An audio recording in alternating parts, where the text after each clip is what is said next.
राम राम शेतकरी मित्रांनो, पाहुयात काल भारतामधून बांगलादेशमध्ये किती कांदा गाड्यांची एक्सपोर्ट झाली, तसेच त्या एक्सपोर्ट कांद्याला काल बॉर्डरवरती काय बाजारभाव निघाले, बाजारभावामध्ये काल काय बदल होते, याची सविस्तर माहिती आपण या व्हिडिओमध्ये जाणून घेणार आहोत। त्यासाठी मित्रांनो आपल्याला व्हिडिओ संपूर्ण पाहायचा आहे। तर मित्रांनो, काल गोजडांगा बॉर्डर येथून 50 गाड्यांची एक्सपोर्ट ही झालेली आहे।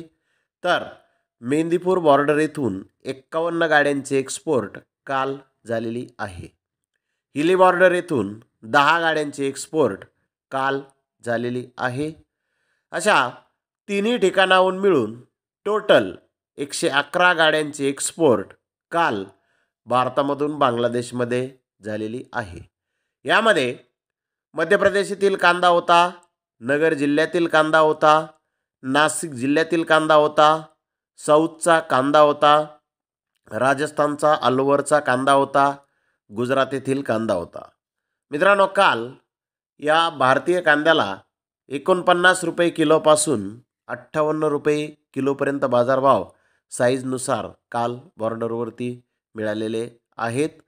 मित्रांनो, मागील बाजाराच्या तुलनेमध्ये काल बॉर्डरवरती किलो मागे 2 रुपयांची घट बाजारभावामध्ये झालेली आहे। तर धन्यवाद मित्रांनो, आपण माझा व्हिडिओ शेवटपर्यंत पाहिल्याबद्दल। व्हिडिओ आवडल्यास लाईक करा, शेअर करा।